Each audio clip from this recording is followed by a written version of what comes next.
Khalid bin Walid, namanya terukir dalam sejarah sebagai salah satu komandan militer terhebat sepanjang masa.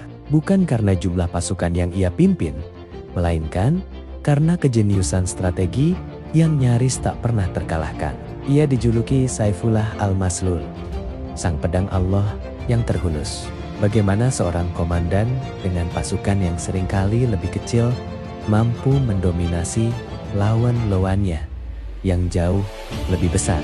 Mari kita bedah 3 strategi perang Khalid bin Walid yang mengubah jalannya sejarah dan masih dipelajari hingga kini.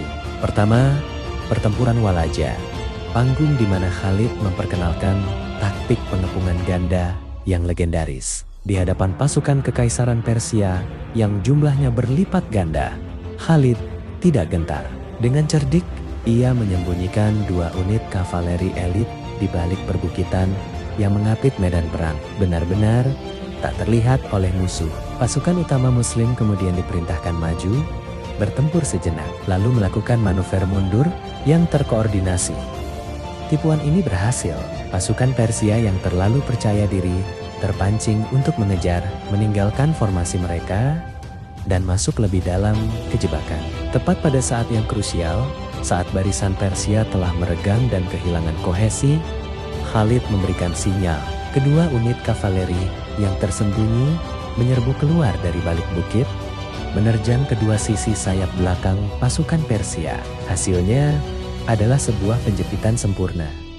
Sebuah double envelopment yang menghancurkan pasukan Persia dari depan dan belakang secara bersamaan. Taktik ini menunjukkan kemampuan Khalid dalam memanipulasi psikologi lawan dan memanfaatkan medan perang dengan brilian. Strategi kedua yang menunjukkan keberanian dan pemikiran out of the box adalah saat penaklukan Suriah. Di saat komandan lain memilih rute konvensional yang lebih aman namun lambat, Khalid memilih jalan yang mustahil, melintasi gurun Suriah yang luas dan tanpa sumber air. Keputusan ini dianggap sebagai sebuah misi bunuh diri. Namun, Khalid telah mempersiapkannya dengan matang. Ia memerintahkan Antanta untuk meminum air dalam jumlah yang sangat banyak, lalu menyembelihnya di tengah perjalanan saat pasukannya mencapai batas kehausan. Para prajurit yang dehidrasi meminum air yang tersimpan di perut Antanta tersebut untuk bertahan hidup. Gerakan tak terduga ini memberikan elemen kejutan yang absolut. Ketika pasukan Bizantium masih menunggu kedatangan pasukan Muslim dari rut-rut yang sudah mereka jaga, mereka dikejutkan oleh kemunculan Khalid dan pasukannya yang tiba-tiba sudah berada di belakang garis pertahanan mereka. Kepanikan total melanda dan pertahanan mereka runtuh bahkan sebelum pertempuran besar dimulai. Puncak kejeniusan Khalid mungkin paling terlihat dalam pertempuran Yarmouk. Menghadapi koalisi kekaisaran Bizantium yang jumlah pasukannya 6 kali lipat lebih besar, kekalahan tampak tak terhindarkan. Namun, disinilah Khalid menunjukkan keahliannya dalam manajemen krisis di medan perang. Ia membentuk sebuah unit kavaleri super elit yang disebut Al-Mutaharikah atau pengawal bergerak.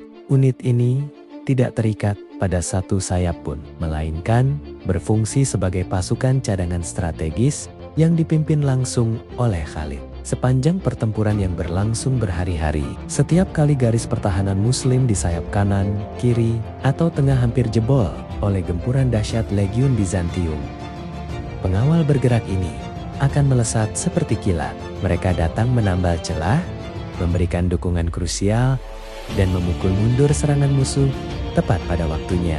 Pada puncaknya, setelah berhasil melemahkan dan membuat formasi Bizantium kacau, Khalid memimpin sendiri unit ini dalam sebuah serangan kavaleri massal yang membelah jantung pertahanan lawan, memastikan kemenangan paling menentukan dalam sejarah penaklukan Islam. Dari manipulasi medan di Walaja, gerakan logistik ekstrem melintasi gurun, hingga penggunaan pasukan cadangan yang dinamis di Yarmouk, Khalid bin Walid membuktikan bahwa kemenangan tidak selalu ditentukan oleh jumlah.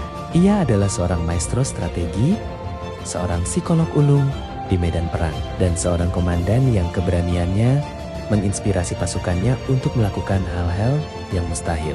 Warisan taktiknya tidak hanya mengamankan kemenangan pada masanya, tetapi juga terus menjadi bahan studi di akademi-akademi militer di seluruh dunia. Sebuah bukti abadi dari kejeniusan Sang Pedang Allah